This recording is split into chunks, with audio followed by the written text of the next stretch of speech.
Uh, so tonight's program is on birds and birding at Fermilab.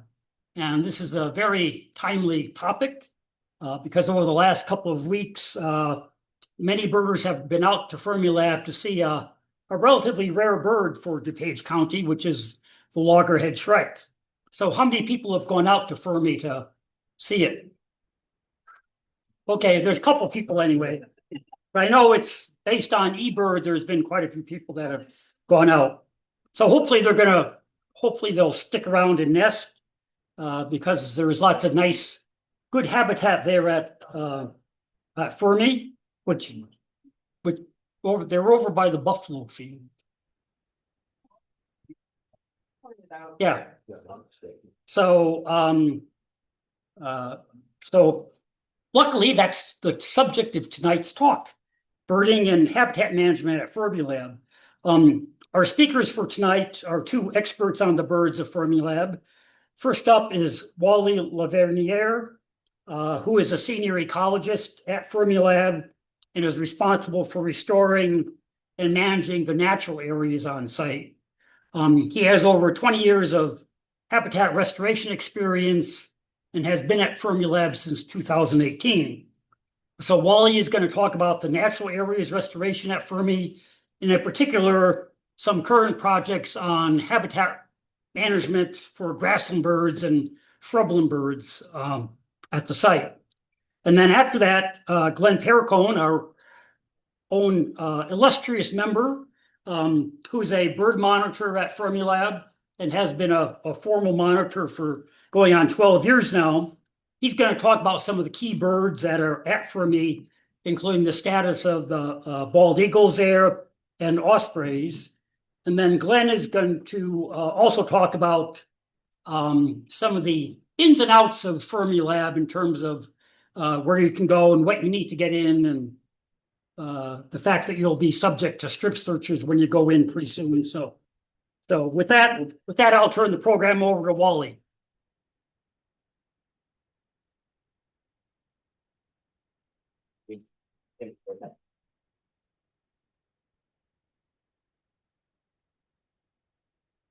All right. Hello, everybody. Like Joe said, I've been at the lab since 2018. I started in October, so this will be my 8th growing season there.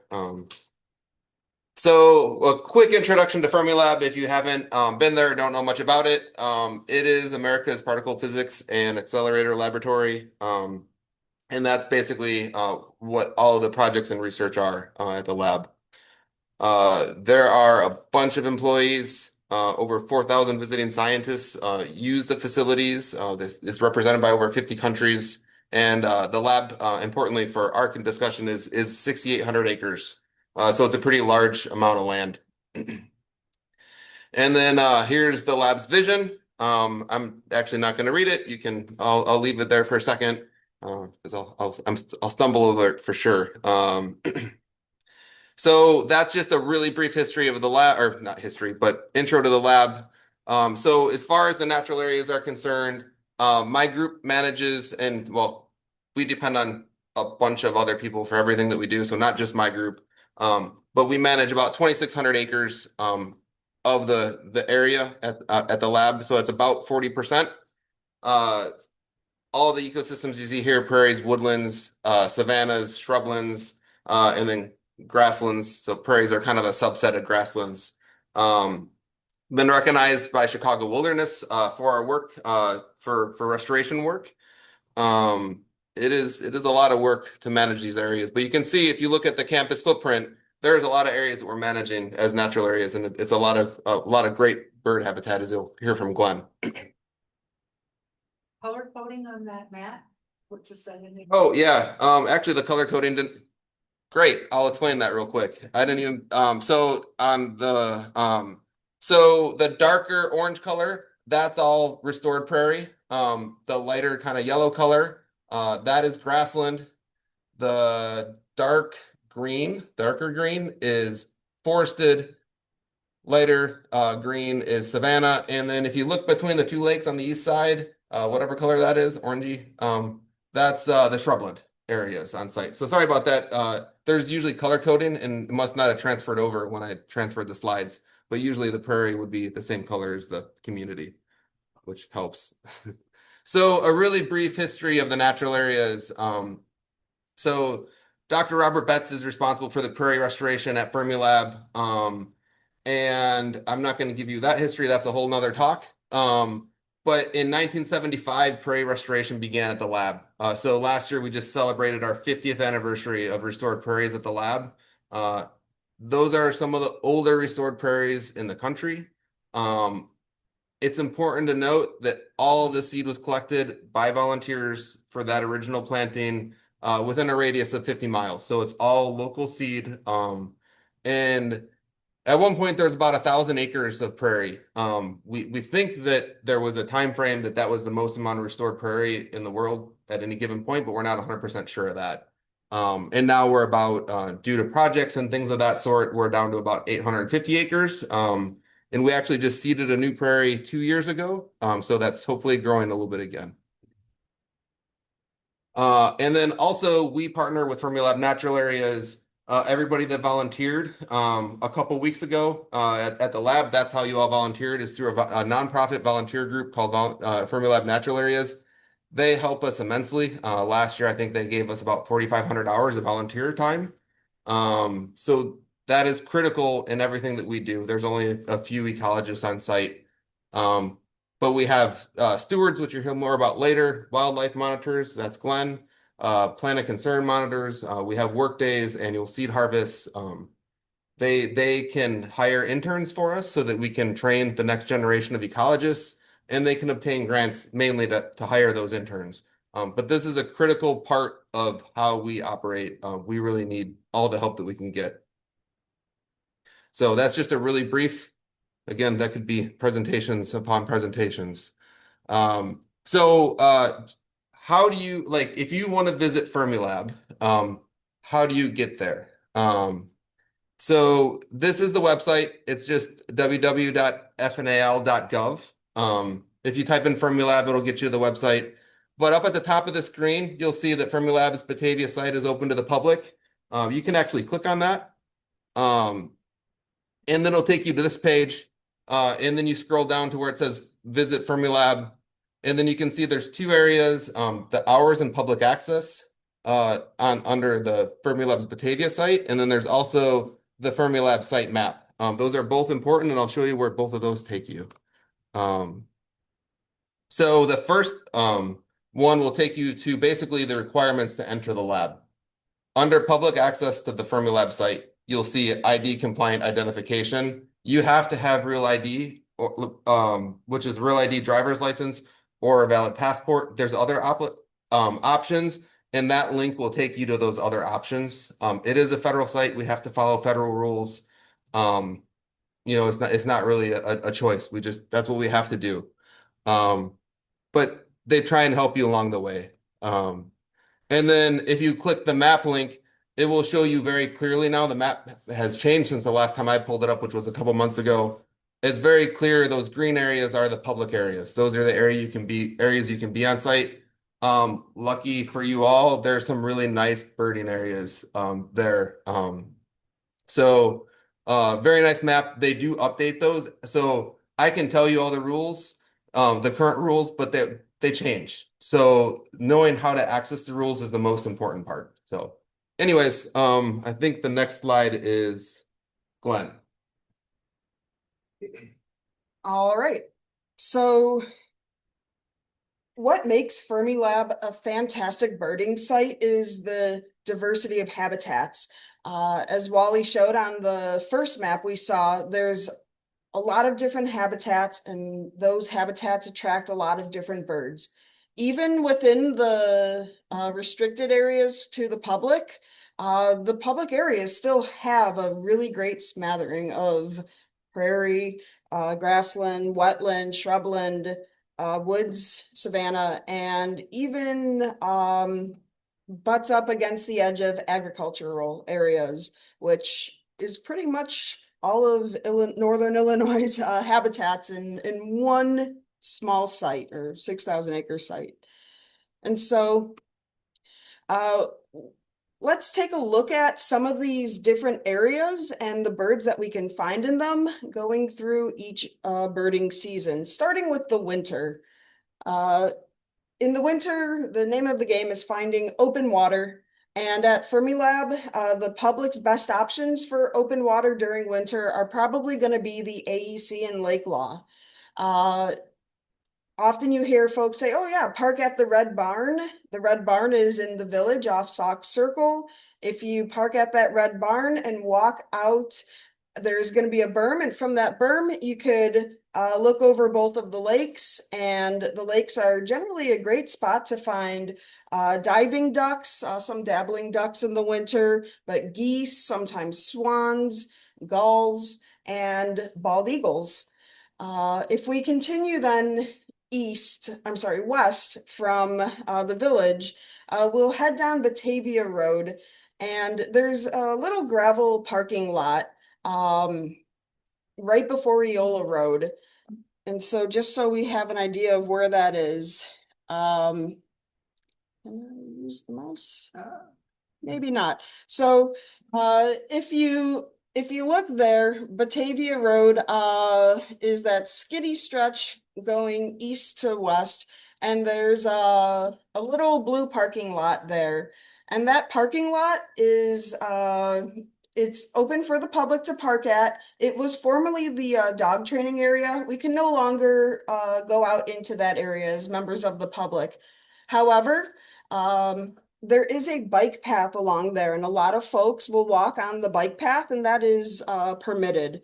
And so if you walk on that bike path along Batavia Road, you have the opportunity to see birds such as northern harrier and short-eared owl during the winter. Fermilab is probably one of the best and easiest spots to find short-eared owls in northeastern Illinois. And then along the edges of the farm fields, sometimes we get Lapland longspurs. And then if you continue further west along Pine Street, Batavia Road turns into Pine Street, you're going to come across the bison pastures. Those pastures have pull-offs all along Pine Street, and they're a great spot to look for different geese. And so white-fronted geese and snow geese often pop up with the Canada geese during the winter. Also a great spot to look for hornlark. And recently in the last winter, we've had northern shrike on the south side of Pine Street. And so we're looking right in this area here is where this year we've had a loggerhead shrike. In the same spot, we actually had a northern shrike hanging out. So then moving into early spring, we still want to be looking for open water on site. But also we're going to start shifting and looking towards like woodlands and their edges for birds. So AEC and Lake Law are still going to be the big spot that you're going to want to visit in March and April. Now there's going to be more dabbling ducks, pretty much all of our regular occurring dabbling ducks. And then sandhill cranes, horned grebe and pied-billed grebes also visit these lakes. If you continue south along the berm, there's the area that's really shrubby that Wally identified. We call that the sparrow hedge shrubland. That shrubland is a really great spot for finding kinglets and sparrows. And so in spring, some of your first of your white-crowned, white-throated fox sparrows you're going to find down in that area. And then all the way on the west side of the site, on the Kane County side of the site, is Big Woods and the Liederman Education Center. Big Woods is technically split by the county line. I don't know how deep we want to get into that.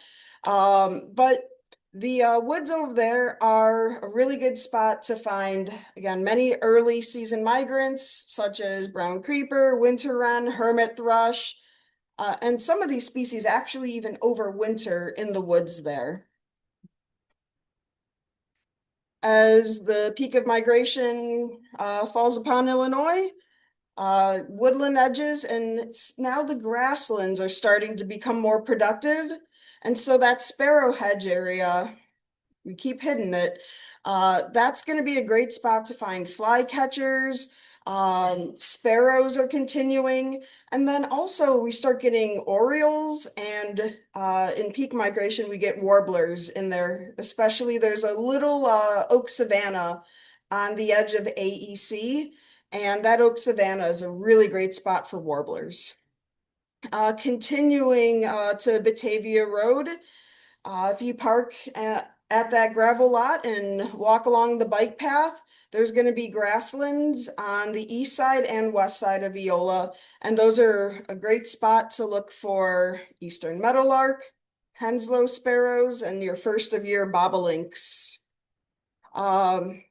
Heading back over to big woods, vireos, thrushes, warblers, and tanagers are often found in big woods. We're very excited. This last year, we had a breeding pair of summer tanager on site in big woods, our first breeding record for that species. Speaking of breeding season, as the season progresses, we start shifting our attention to the grasslands and the shrublands and the wetlands. So the AEC area,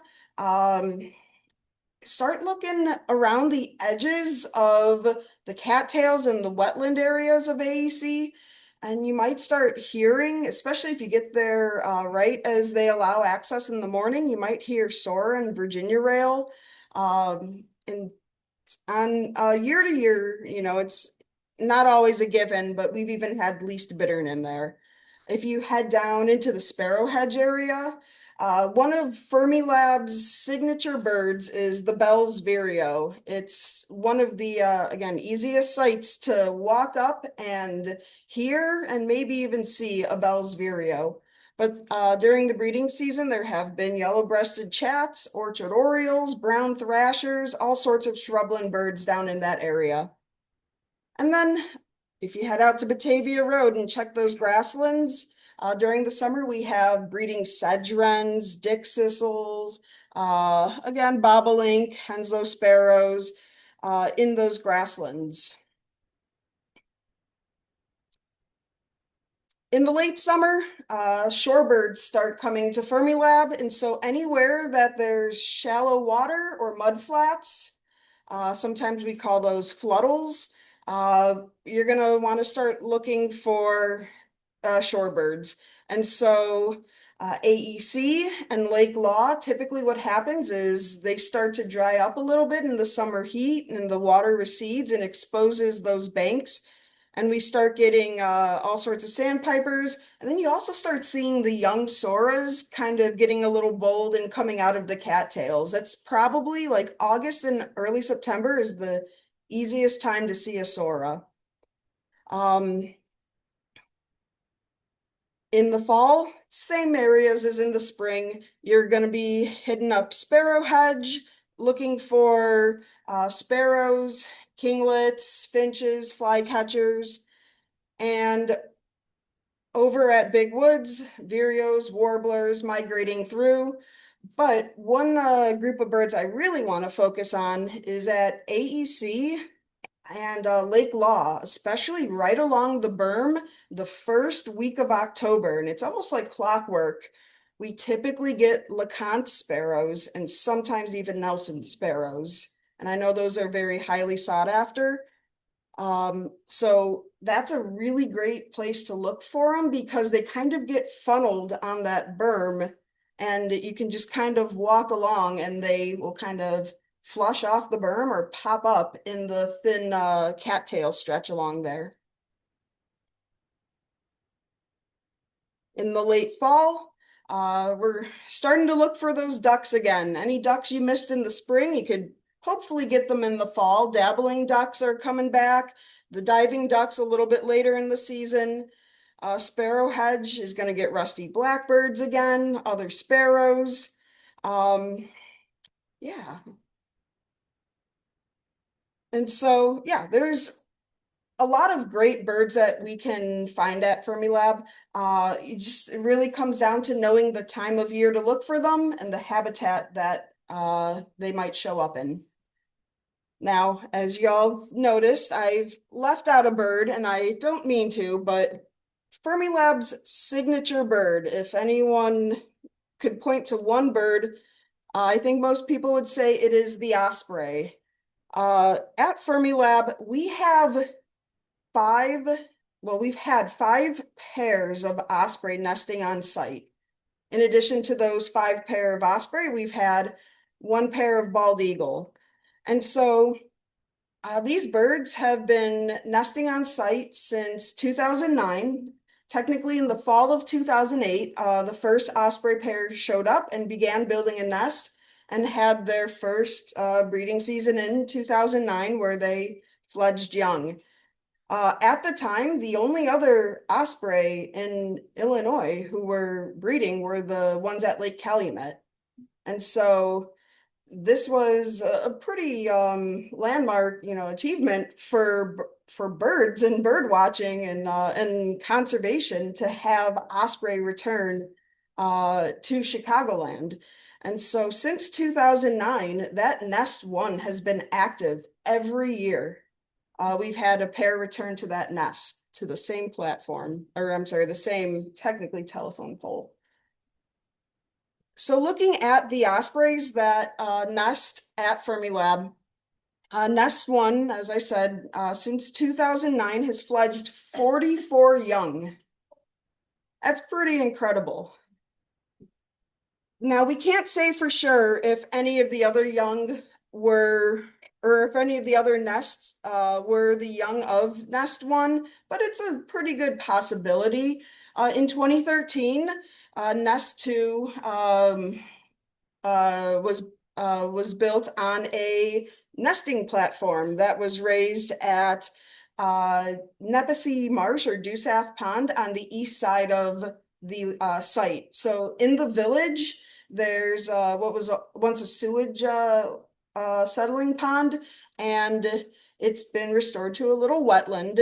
And if you actually walk along the bike path, when you first come in from the Batavia Road gate, if you walk along the bike path and you turn and look northeast, that's the only publicly visible osprey nest on site. All of the other ones are in non-public areas. So that nest too has fledged 24 young since 2013. There's been a couple years where they've had some trouble, particularly with some hungry great horned owls. Nest 3 popped up in 2015, less than a half a mile or even a quarter mile away from nest 1. Very close, and they've been very tolerant of each other all these years. 23 fledged young. Nest 4 is a pretty recent nest. It only just popped up in 2024 on the north side of the site on a really random telephone pole up by some ponds. And that nest last year was their first year essentially raising young, and they did a good job. They fledged 3. And then also last year, we had a 5th pair of ospreys show up on site. And so they began kind of fiddle farting with a nest platform that was raised in a non-public area of the injector ring. They did not attempt breeding last year, but we're optimistic, hoping that they'll come back this year and attempt breeding. Of the 5 osprey pairs, nests 1 through 4 have all come back this year. We're still waiting on nest 5. So if anyone's keeping count, how many baby ospreys has Fermilab produced? 94. So we're very excited. Typically the ospreys put out 2 to 3 young per nest. And last year we actually had a great year. We had 11 fledged young. And so we're anticipating this year we will surpass that 100 mark. We'll have our 100th fledged osprey at Fermi. One other note, we also have a bald eagle nest at Fermi. Since 2019, that pair has fledged at least 9 young as well. Often folks see the eagles. They stick around all year, whereas the osprey will migrate and then return. The eagles pretty much hang out all year. So yeah, if you're seeing adult bald eagles at Lake Law or AEC during the winter, it's a good chance that it might be our bald eagle pair. So there are a lot of large fishing birds flying around the site. Question. The 94 baby ospreys. Mhm.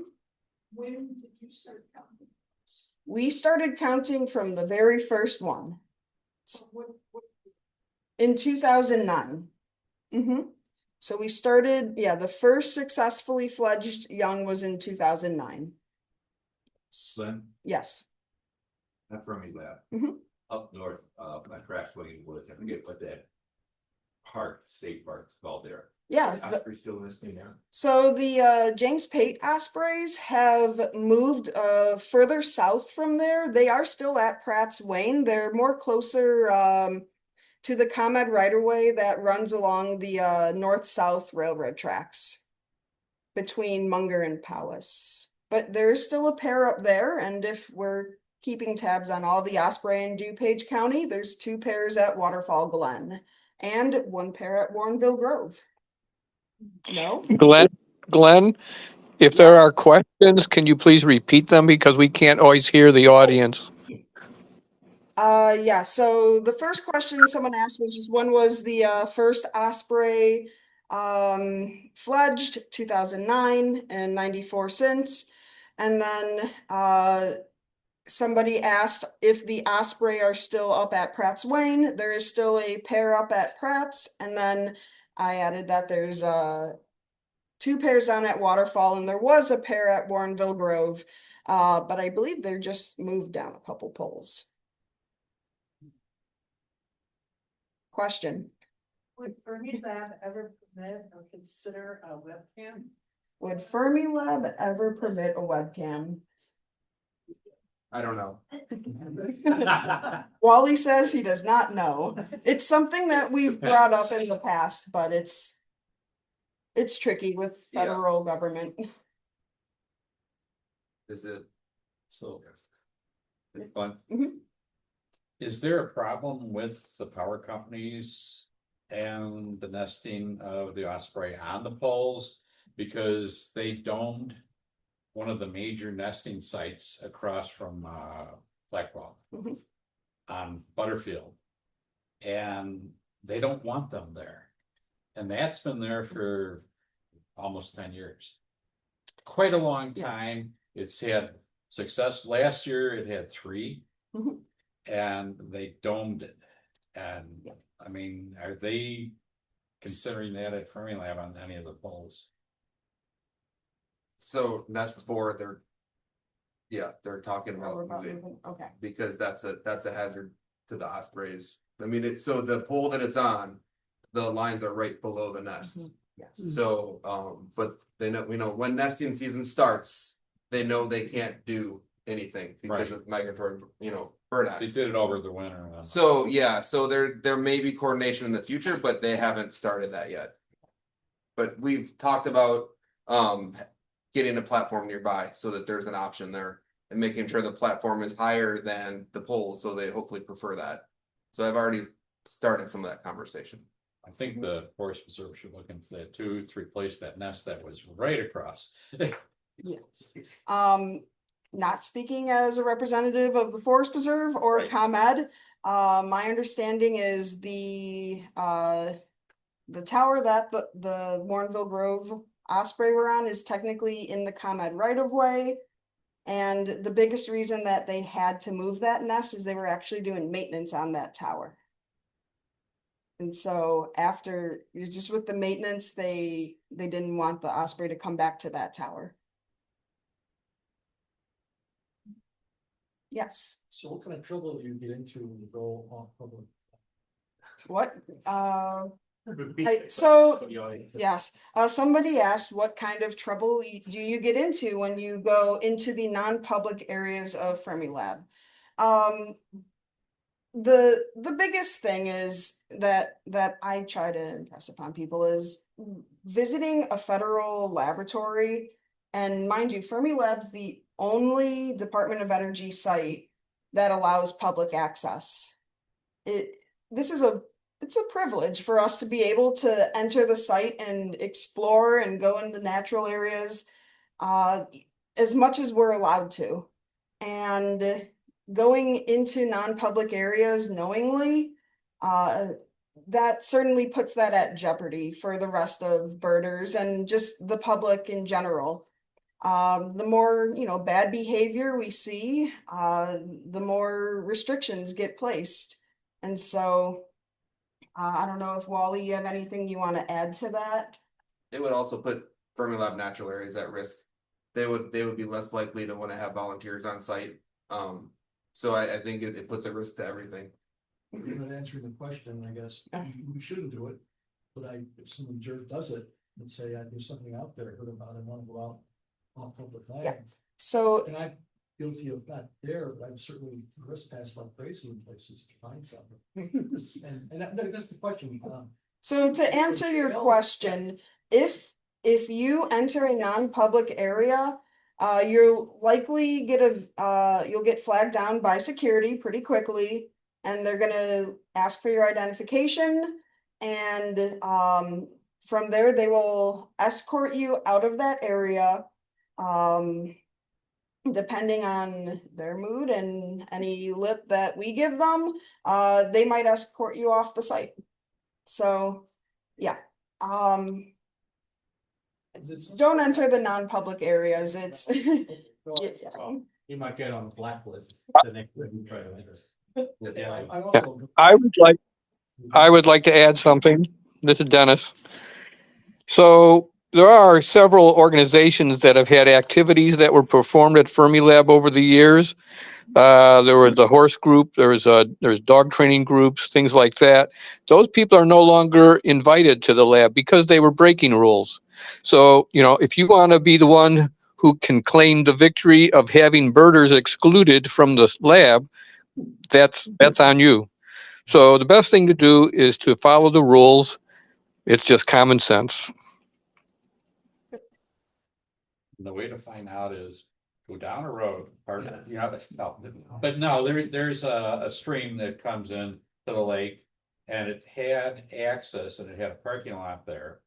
And so we parked there before knowing the rules, and the signs weren't up. Mhm. And so all of a sudden, we were, followed by a guard. He explained that it's a non-public area. So we said, fine, we're just birding here. He says, if you want to bird here, this is the weirdest thing. He said, want to bird here, go to the education center and take the trail, and then you can get there. And then it's public. But he said, it's not public if you park here.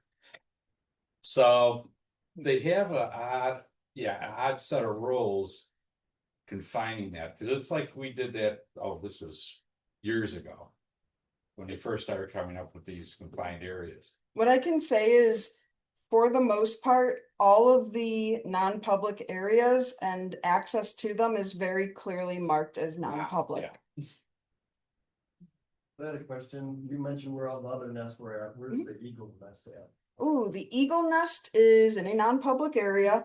It is on the edge of the main ring, the Tevotron ring. Mhm. Yes. You noticed any avian flu with the eagles or anything? I'll answer that. I haven't noticed anything that looks out of sort. Somebody asked if avian flu has been observed on site, and Wally and I haven't observed any notable cases of it.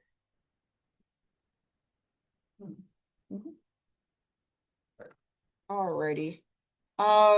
So really quickly transitioning, at Fermilab, we have a bird survey. The Fermilab bird survey has been in place since 1987. It was started by a fellow we may all know, Peter Casper.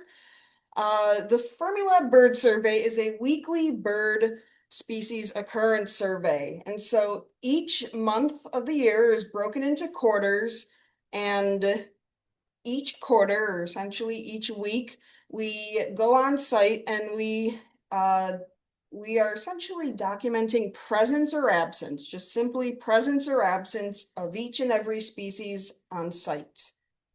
Now, the survey is broken into 5-year periods. So starting in 1987 to 1991, the survey was run in that 5-year period. And so if we missed, let's say, goldfinch on the 3rd week of March, we still have a chance to get it on another year during that period. However, if you miss a species all 5 years in a period, well, that tells you something that, okay, maybe that species doesn't occur on site. And then we fill gaps. So essentially what our team does is we go out every week and we are looking for species that we have not had in the current period on that quarter week. And we're hoping to check them off and document their occurrence on site. And what this survey has done over the last 39.25 years is help us to document 293 species of bird on site, which is pretty impressive. That makes Fermilab, at least on eBird, the 11th highest species count for any site in Illinois. And then we can also look at some long-term trends. Some of the shifts that we're seeing in species occurrence can show how birds are reacting to things going on in our world, whether it might be climate change or other impacts. But 3 of the biggest changes we're seeing some species that are either expanding the amount of time they're on site or shrinking the amount of time they're on site. We're seeing some species that have entirely disappeared, such as upland sandpiper, or others that have appeared on site that weren't here before, such as blue grosbeak. And then we are seeing shifts in species occurrence. So check out that Dunlin. The red bar is 1987 to 1991, and the higher up, the blue bar, is the most recent period of, 2021 to 26. And we could see how Dunlins are now coming to Fermilab almost a month later than historically they used to 40 years ago. And we're seeing these 3 kinds of shifts across many species at Fermilab. However, that is a whole nother talk.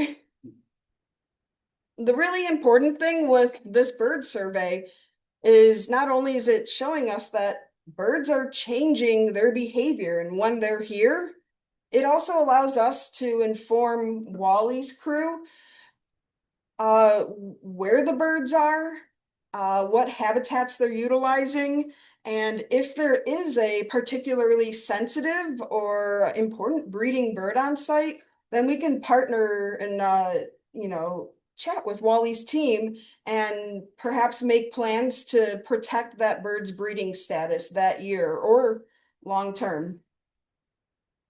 One other, oh yeah.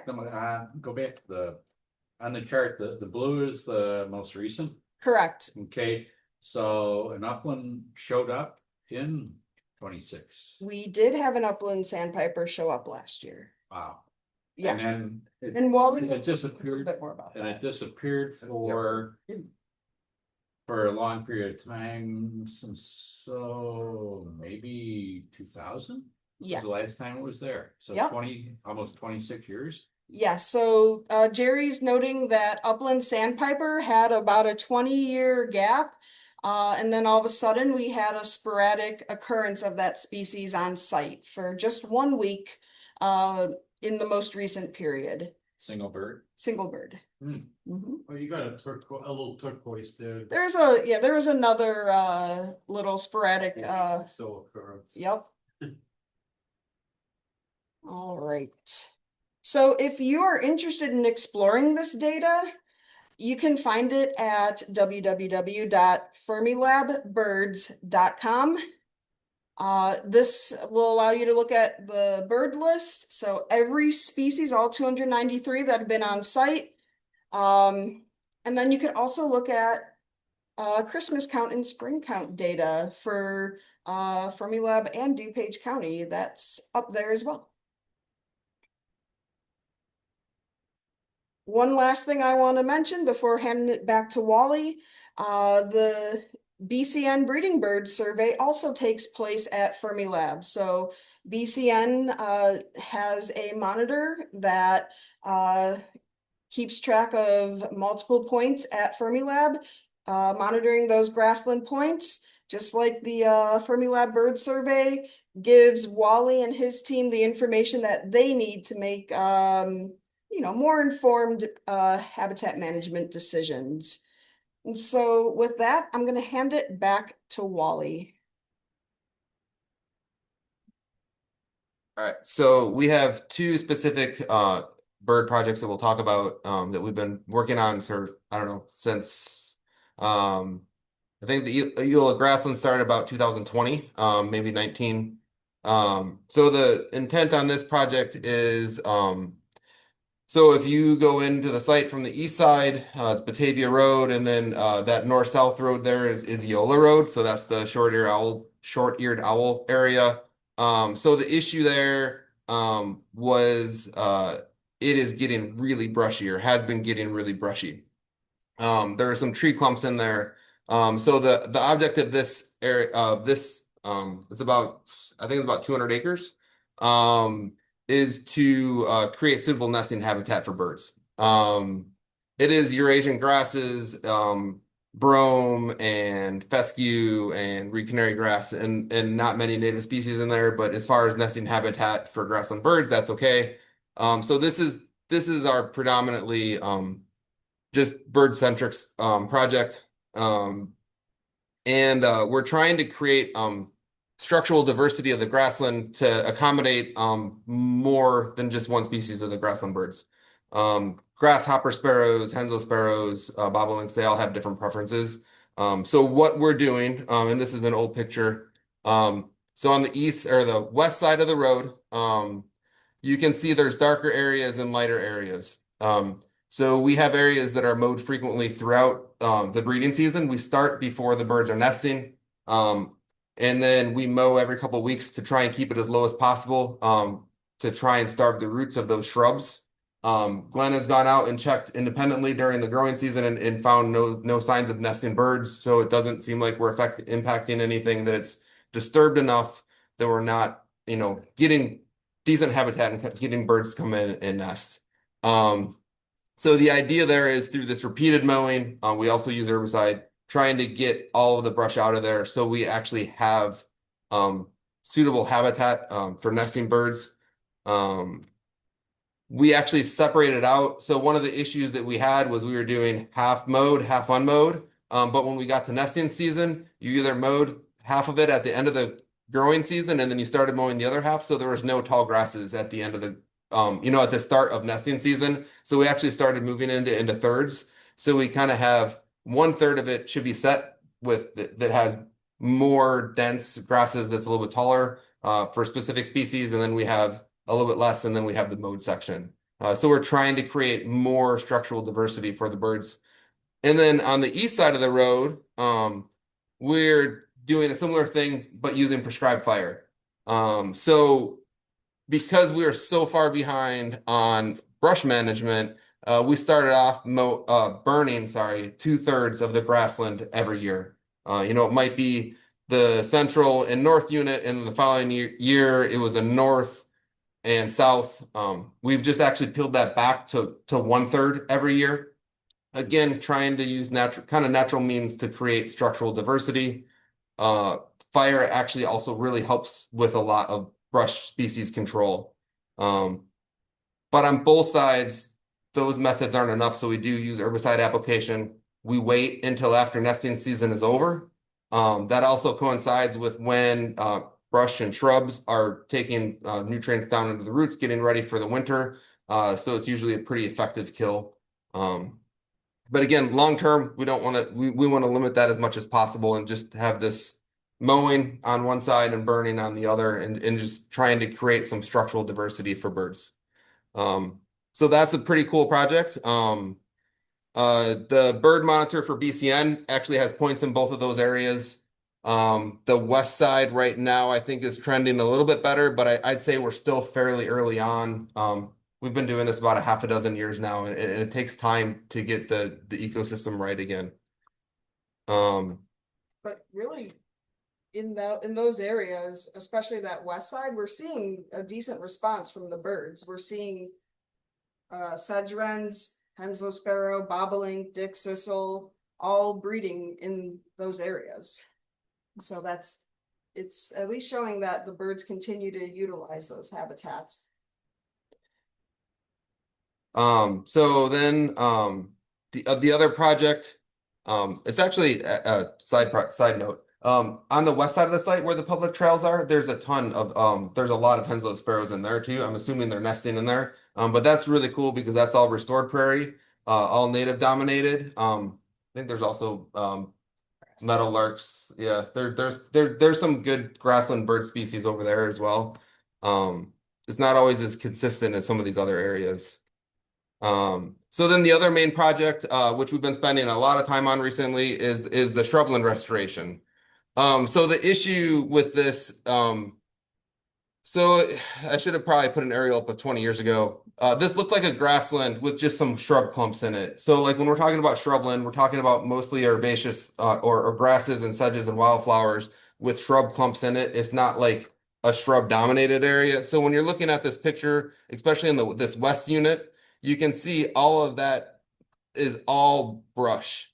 And then this lighter color in the central unit, these are areas that we've worked on already. Those are grasses. And then you can see these darker colors that are shrub clumps.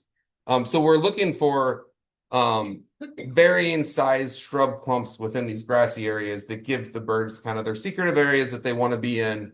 But we want dominant herbaceous layer. And then we are trying to convert this all over to native, which is going to be a huge task. Our biggest issues, you probably know some of the species: common buckthorn, honeysuckle, multiflora rose, autumn olive, Callery pear. The list keeps on going on and on. So acreage, it's about 45 or 47 acres overall. And Dennis can correct me if I'm wrong. I know Dennis knows. He's the steward of this area. So that's kind of the backdrop of this. We're getting to the point to where we're losing some of these nesting birds that Glenn talked about earlier. So something had to be done. So basically, since 2022 is about when this project started. We've started in the central unit. All those colors are areas that have been cleared. Fermilab Natural Areas actually got a couple grants this year to hire interns to help specifically for this project. So in 25, 26, we were able to clear a whole lot of acreage. What's not on that map is all those other areas that aren't colored. So once you cut everything, you basically have to go through and do resprout control, conduct resprout control to make sure that those things stay out. So we actually swept that whole area this year, which is the first time that's ever happened. We made a lot of progress. Where is this located in to the Red Barn area? Immediately south, if you walk. Okay. over. Okay, Yep. so that's the berm on the lake. Okay. Yeah, and Lake Law. That's Lake Yeah. Law. Okay. Yeah, and I should note this is public area, so this is an area that everybody can go in. So just to kind of give an idea of how much brush was being removed, these are all piles that were it's all hand cut, chainsaws, brush cutters, things like that. But these are all brush piles that we've made. They're like 10, 15 feet apart sometimes. They're everywhere. But it's trying to get the structure right long term so that we can really have these bird species respond. Show us where we were working. I will get there in the next slide or two. So you asked if we use herbicide. Yes, we do. So so when you cut any of our brush, you have to use an herbicide to kill the plant. Yep. So a couple weeks ago, you all had a work day out in the shrubland area. That was wonderful. There was 25 people I think it was about 25 people that showed up. So that was wonderful. It helped out a lot, helped Dennis out a lot.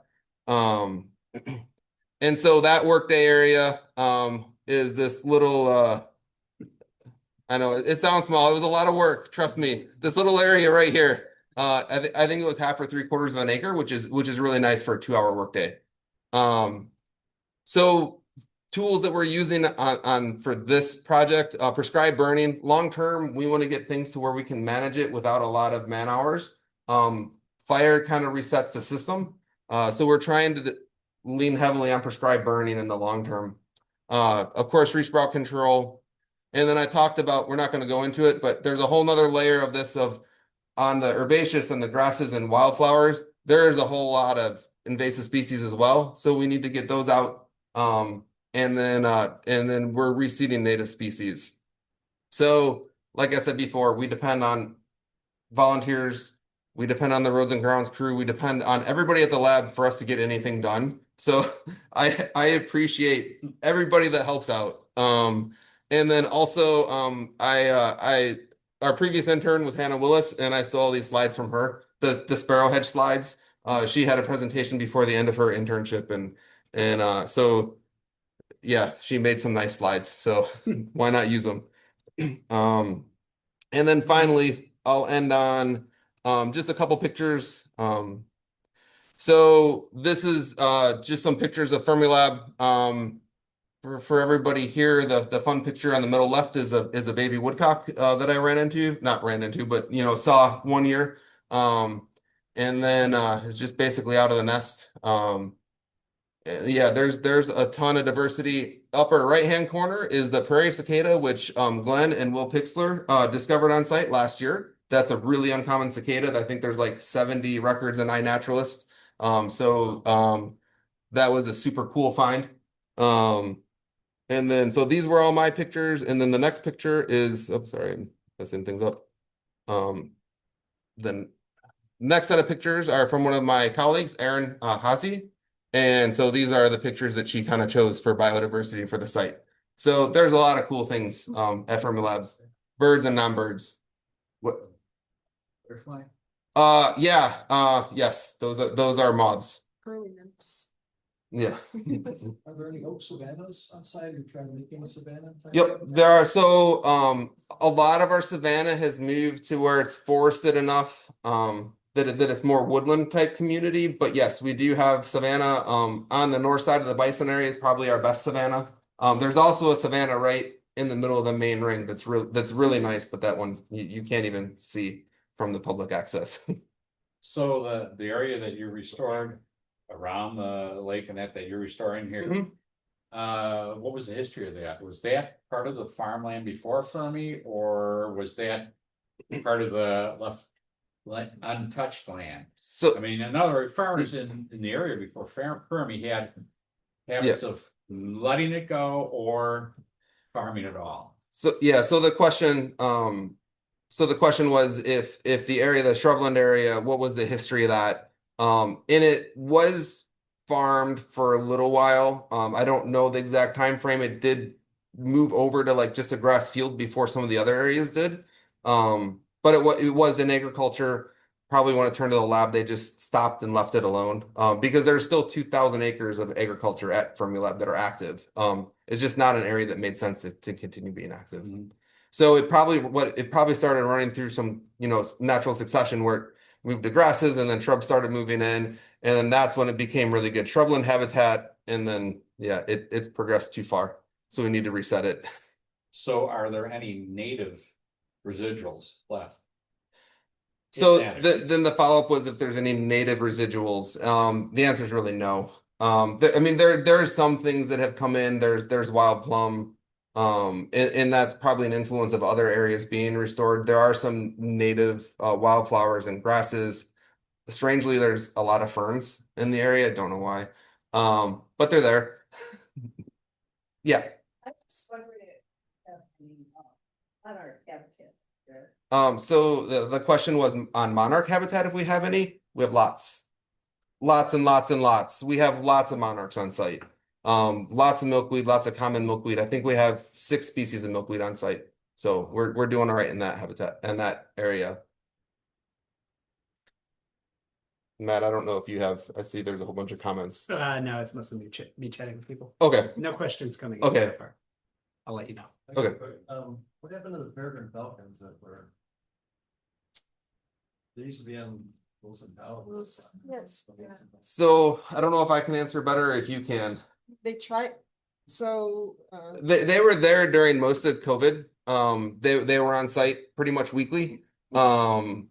And somewhere I'm trying to think of the time frame. Just after it opened back up is about when they were there about the first year after it was opened up, right? At least intermittently. which peregrines are you talking about? The hacked ones or the COVID ones?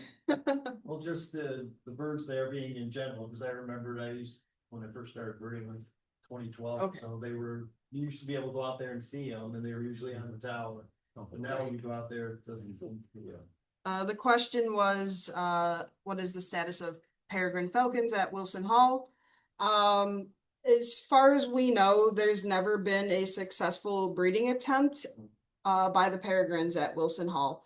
My understanding is that a pair was hacked there decades ago.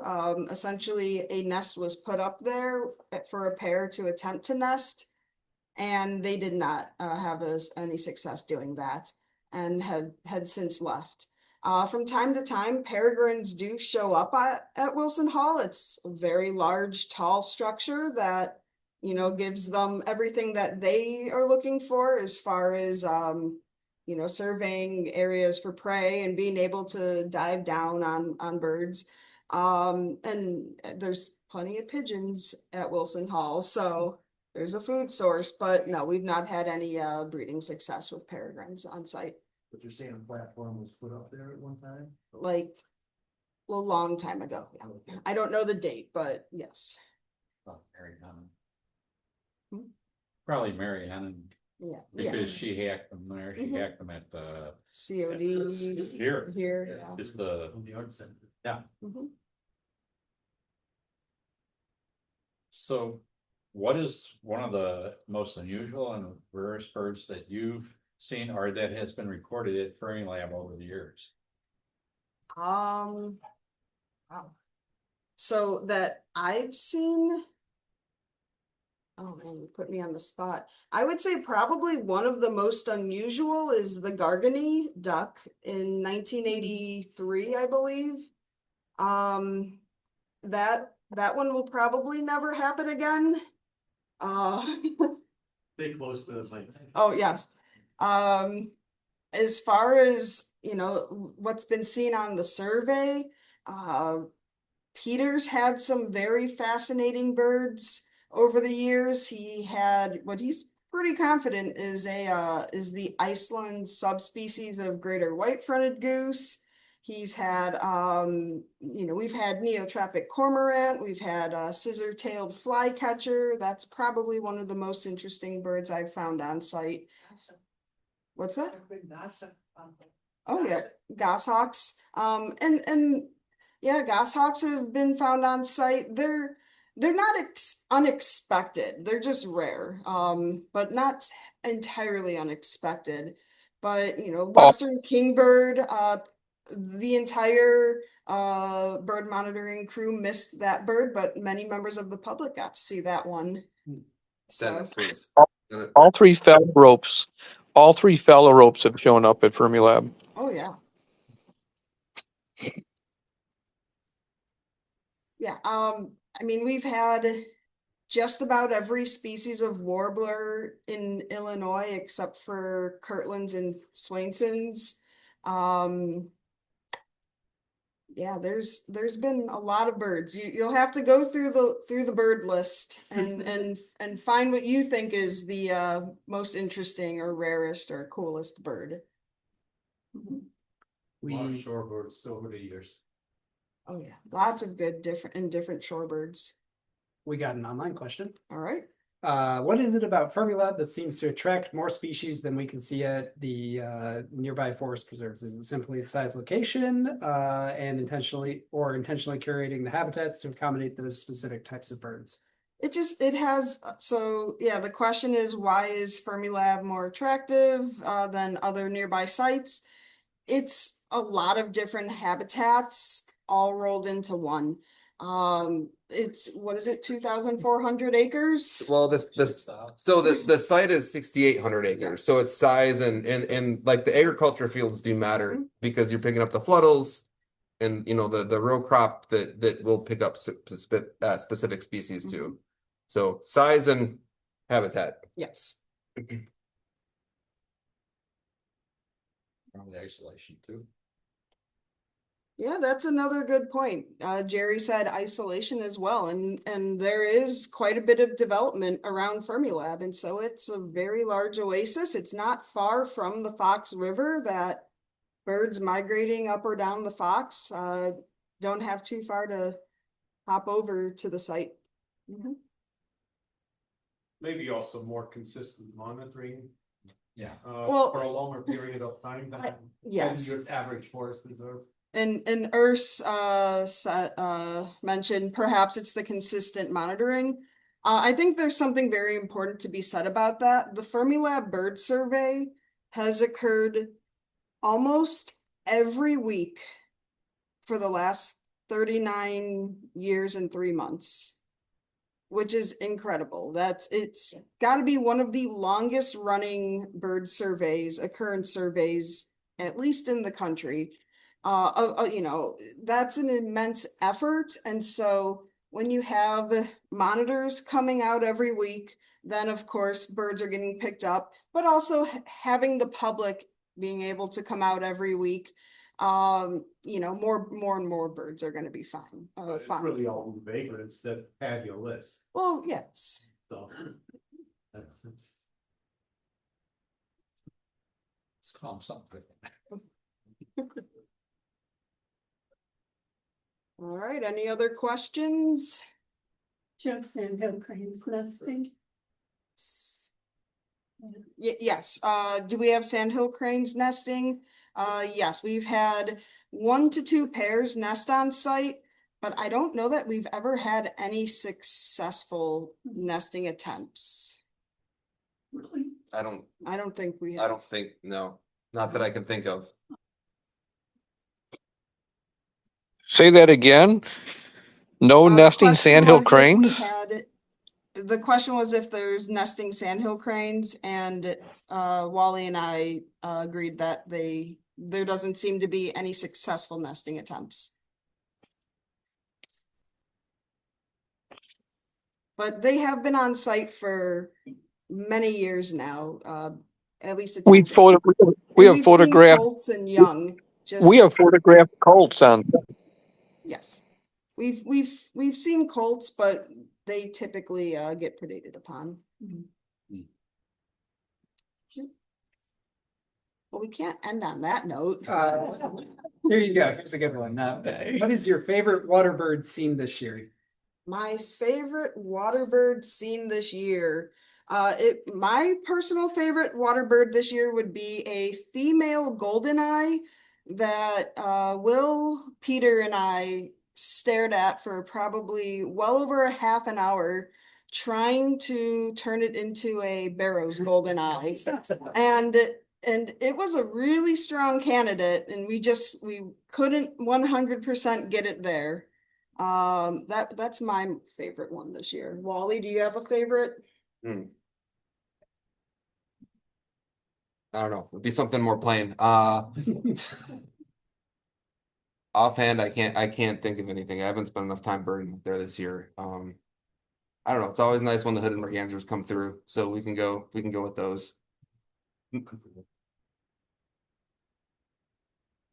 Will there in the future be any effort to open up just a little more for the public?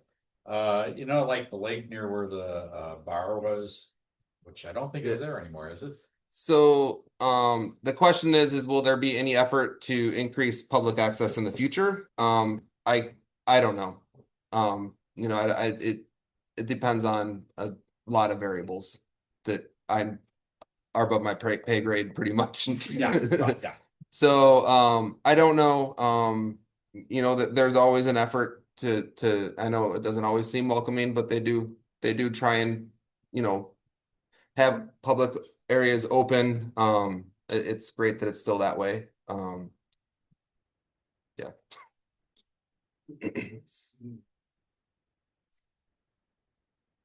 At least it's still open. Yeah. Thank All you, right. everybody. Thanks, everybody.